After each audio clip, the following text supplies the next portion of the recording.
போடா. இந்த பூமியில் நிலையாய் வாழ்ந்தவர் யாரடா? போனால் போகட்டும் போடா. சங்கு ஊதியது நாகு. அடுத்த வரி வந்தது தெரியும். அடுத்தது இரவல் தந்தவன் கேட்கின்றான். இரவல் தந்தவன் கேட்கின்றான்னா இந்த உடம்பு வந்து ஓசி உடம்பு.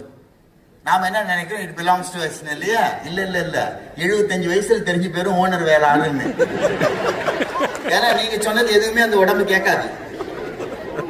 இரவல் தந்தான், ஓசியில கொடுத்தான், இத்தனை வருஷம் கொடுக்குறேன், லீஸ் இல்ல, டெனன்சி அக்ரிமெண்ட்ல ஒண்ணுமே இல்ல. அது எந்த அக்ரிமெண்ட் இல்லாம ஃப்ரீயா கொடுக்குறான். சட்டப்படி பாத்தீங்கன்னா எதுவுமே இல்லை. என்ன கேட்டா we are squatting on someone's land basically. நீங்க தான் அந்த எக்ஸ்பர்ட் ஆச்சா. அப்போ உட்கார்ந்துகிட்டு இருக்கிறோம். அப்ப என்ன ஆகுது, இரவல் தந்தவன் கேட்கறான், முடிஞ்சு போச்சு, குடு திருப்பியா கிட்ட. இரவல் தந்தவன் கேட்கின்றான், அதை இல்லை என்றால் அவன் விடுவானா?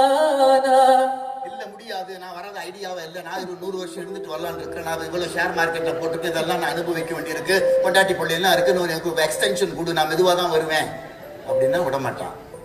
அடுத்தது என்ன, உறவை சொல்லி அழுவதனாலே உயிரை மீண்டும் தருவானா?